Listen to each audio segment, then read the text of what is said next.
ಇಂದು ಮಕರ ಸಂಕ್ರಾಂತಿ ಹಬ್ಬವನ್ನು ಆಚರಿಸಲಾಗುತ್ತಿದೆ. ದೇಶದ ವಿವಿಧೆಡೆಗಳಲ್ಲಿ ಇದನ್ನು ಸುಗ್ಗಿ ಹಬ್ಬ ಎಂದು ಕರೆಯಲಾಗುತ್ತದೆ. ಅಲ್ಲದೆ ಮಕರ ಸಂಕ್ರಾಂತಿ, ಪೊಂಗಲ್, ಲೋಹ್ರಿ, ಮಾಘ ಬಿಹು, ಕನುಮ, ಉತ್ತರಾಯಣ, ತುಸು ಪರಬ್ ಮತ್ತು ಇತರೆ ಹೆಸರಿನಲ್ಲಿ ಸುಗ್ಗಿ ಹಬ್ಬವೆಂದು ಆಚರಿಸಲಾಗುತ್ತದೆ. ಈ ಹಬ್ಬಗಳು ಋತುಗಳ ಬದಲಾವಣೆ, ಸೂರ್ಯನ ಉತ್ತರಾಭಿಮುಖ ಪ್ರಯಾಣ ಇತ್ಯಾದಿ ಬದಲಾವಣೆಯನ್ನು ಸೂಚಿಸುತ್ತದೆ. ಅಲ್ಲದೆ ಕೃಷಿ ಮತ್ತು ಪ್ರಕೃತಿಯೊಂದಿಗೆ ದೇಶದ ನಾಗರಿಕರ ನಿರಂತರ ಸಂಬಂಧವನ್ನು ಪ್ರತಿಬಿಂಬಿಸುತ್ತದೆ.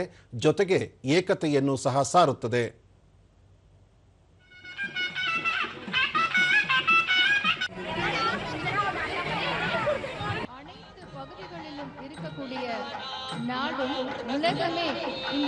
ಮಕರ ಸಂಕ್ರಾಂತಿ ಪ್ರಯುಕ್ತ ದೆಹಲಿಯಲ್ಲಿ ಆಯೋಜಿಸಿದ್ದ ಕಾರ್ಯಕ್ರಮದಲ್ಲಿ ಪ್ರಧಾನಿ ನರೇಂದ್ರ ಮೋದಿ ಪಾಲ್ಗೊಂಡು ಗೋವುಗಳಿಗೆ ಪೂಜೆ ಸಲ್ಲಿಸಿದರು.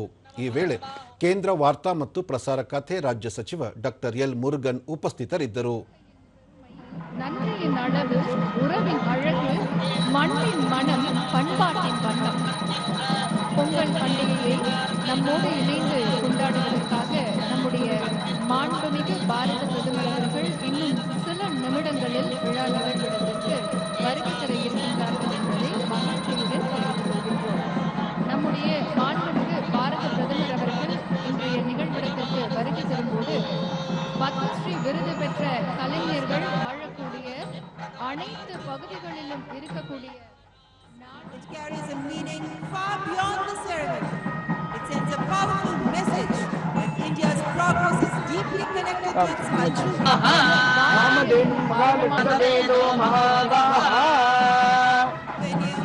And this is a momentous celebrations. It carries a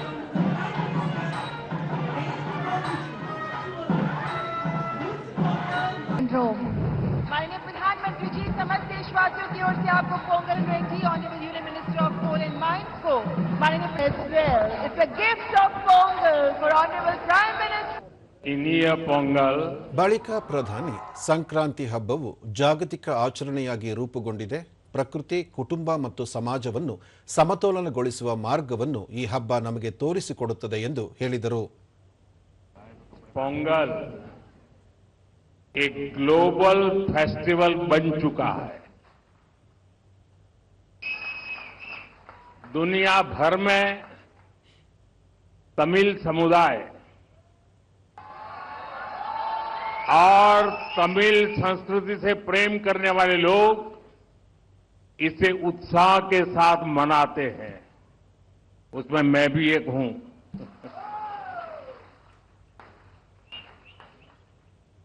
इस विशेष पर्व को आप सभी के साथ मनाना मेरे लिए सौभाग्य की बात है.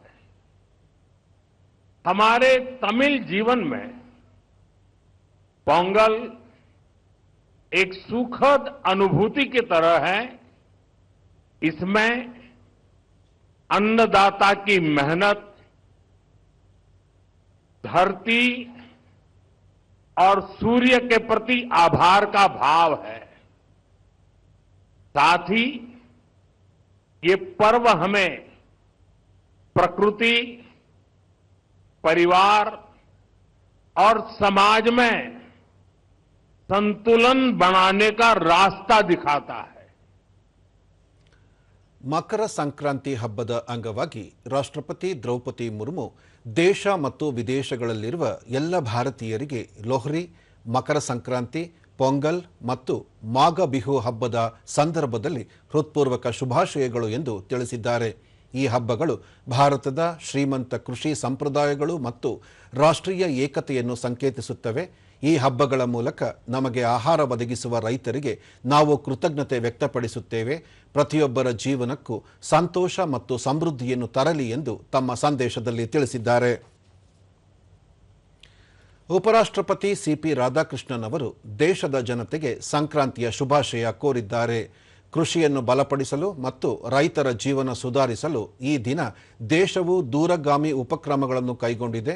ಕೃಷಿಯನ್ನು ಭಾರತದ ಆರ್ಥಿಕ ಮತ್ತು ಸಾಮಾಜಿಕ ಪ್ರಗತಿಯ ಮೂಲಾಧಾರವೆಂದು ಗುರುತಿಸುವ ರಾಷ್ಟ್ರದ ಬದ್ಧತೆಯನ್ನು ಇಂದು ಪುನರುಚ್ಚರಿಸುತ್ತೇವೆ ಎಂದು ತಮ್ಮ ಸಂದೇಶದಲ್ಲಿ ತಿಳಿಸಿದ್ದಾರೆ. ಕೇಂದ್ರ ಸಚಿವ ಪ್ರಹ್ಲಾದ್ ಜೋಶಿ ಕಹಿ ನೆನಪು ಮರೆಯಾಗಲಿ, ಸಿಹಿ ನೆನಪು ಚಿರವಾಗಲಿ.